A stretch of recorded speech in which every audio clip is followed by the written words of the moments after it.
सभी को प्राथमिक विद्यालय चितुपुरा के छोटे छोटे बच्चों की तरफ से आप सभी के समक्ष स्वच्छता पर लघु नाटिका आज प्रस्तुत की जा रही है, जिसमें गड़बड़झाला गांव के पहले घर का दृश्य दिखाया जाएगा। आइए चलते हैं गड़बड़झाला गांव में।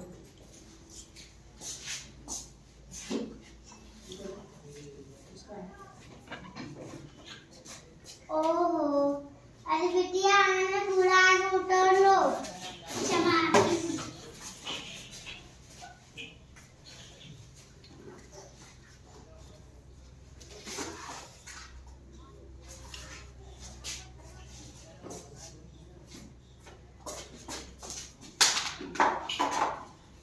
मैं कर दिया। मेरी बिटिया सबसे तो आपने देखा कैसे कशिश ने अपने घर की साफ सफाई तो कर ली, लेकिन कूड़ा उठा करके घर के बाहर ही डाल दिया। अब चलते हैं अगले घर के दृश्य में, देखते हैं कि वहां क्या हो रहा है।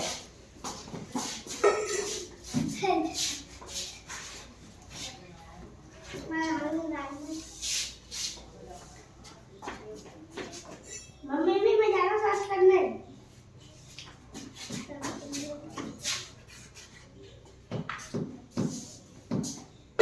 मम्मी भी मैं स्कूल जा रहा हूँ।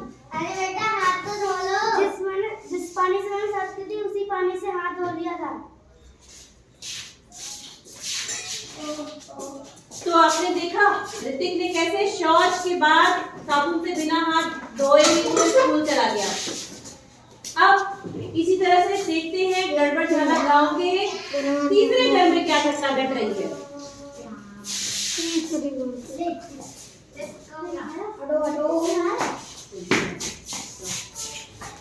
पकौड़े ले लो, पकौड़े गर्मा गर्म पकौड़े, जो खा वो उसका, जो नहीं खा वो उसका।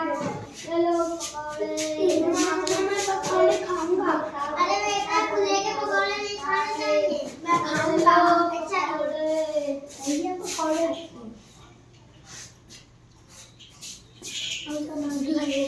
तो आपने देखा आरव ने किस तरह से बिना हाथ धोए खुले में बिकने वाले पकौड़े खा लिए। अब चलते हैं गड़बड़झाला गांव के चौथे घर की तरफ और देखते हैं वहां की कहानी।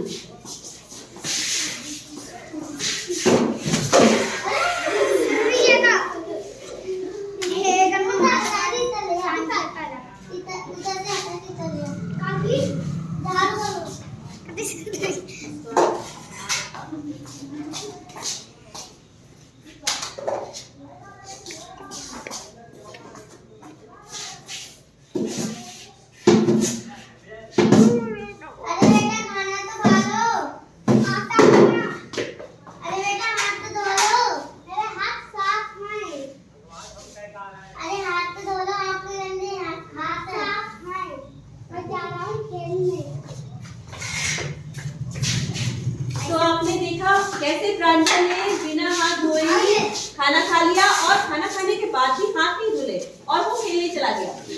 चलिए अब चलते हैं विद्यालय की ओर और देखते हैं वहां का दृश्य।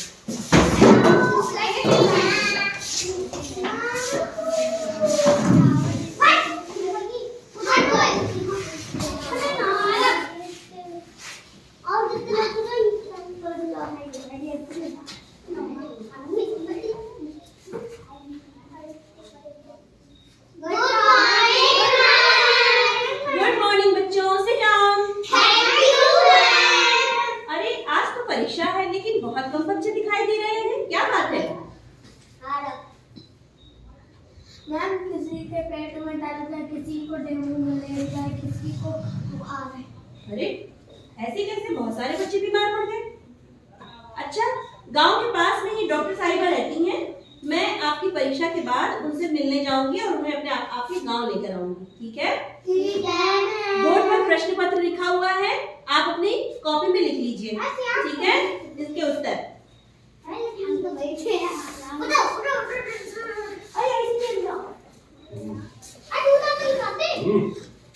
चलिए अब चलते हैं डॉक्टर साहिबा की क्लिनिक में और देखते हैं कि डॉक्टर साहिबा से क्या बातचीत होती है।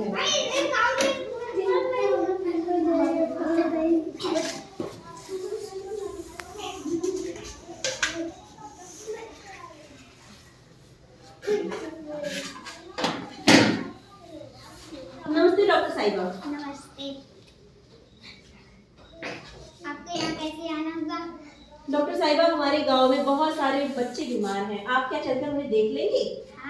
आइए।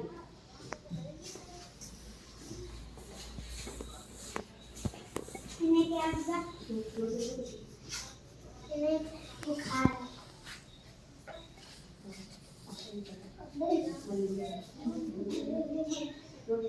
इन्हें क्या हुआ? मलेरिया। इन्हें क्या हुआ? इन्हें क्या हुआ?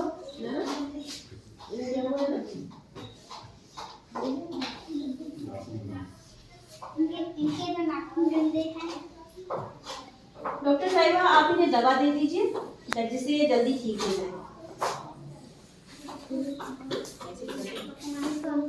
लो लो लो। ऐसे लेके ले दीजिए।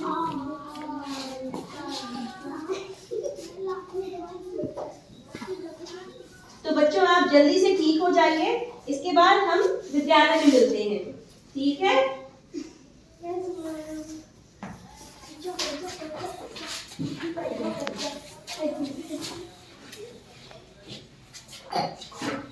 4 दिन बाद विद्यालय का दृश्य।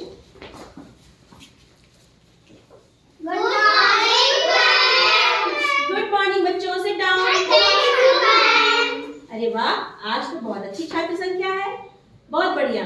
तो जो हमारे बच्चे बीमार थे, आज वो स्कूल आ गए हैं, बहुत बढ़िया। आओ बच्चों, इधर आ जाओ, आपसे कुछ बातें करनी है।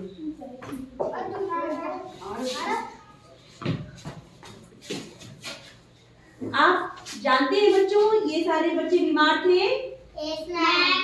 तो आप जानते हैं क्यों बीमार थे? ये बच्चे इसलिए बीमार थे क्योंकि इन्होंने स्वच्छता का ध्यान नहीं रखा था। आप जानते हैं, इनमें से कुछ बच्चों ने घर की तो सफाई कर ली, लेकिन कूड़ा अपने घर के बाहर ही डाल दिया। उससे क्या होगा, जब बारिश का पानी या फिर इस तरह का गंदा कूड़ा पानी के संपर्क में आएगा तो उसमें कीटाणु पैदा हो जाएंगे और फिर मच्छर और मक्खियां उस पर जब बैठेंगे तो वो कीटाणु को चिपका के आपके खाने पे वापस आके बैठेंगे या मच्छर आपको काट लेंगे। तो क्या होगा, उससे आपको बीमारियां फैलेंगी, है ना? तो इस तरह की गंदगी हमें नहीं करनी चाहिए। और कूड़ा हमें कहाँ फेंकना चाहिए? कूड़ेदान में। अब बताओ, प्रांजल बिना हाथ धोए इसने खाना खा लिया, क्या ये बीमार नहीं पड़ता? बीमार पड़ता ना?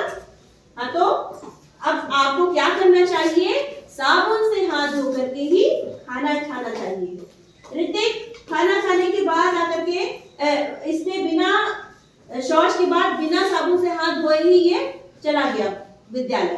तो इस तरह से गंदगी से रहने से हमें बहुत सारी बीमारियां लग सकती हैं। आरव ने क्या किया? खुले के पकौड़े खा लिए। खुले में बिकने वाली कोई भी चीज हमें नहीं खानी चाहिए क्योंकि उसपे धूल-गर्द होती है, उसपे मक्खियां और मच्छर लगते रहते हैं, जिससे क्या होता है, उसमें जो कीटाणु और जीवाणु पनपते हैं वो हमारे पेट में जाकर के बीमारियां फैलाते हैं। तो आई बात समझ में बच्चों? इसके साथ हमें कुछ और चीजों की भी सफाई रखनी चाहिए, जैसे नाखून हमेशा छोटे रखने चाहिए, ब्रश रोज करना चाहिए और रोज नहाना चाहिए। इसके अलावा फल और सब्जी हमेशा धोकर ही इस्तेमाल में लाना चाहिए। भोजन और पीने के पानी को हमेशा ढककर इस्तेमाल करना चाहिए। तो बच्चों, आपने क्या सीखा बताइए? सब रोगों के एक दवाई, घर में साफ सफाई।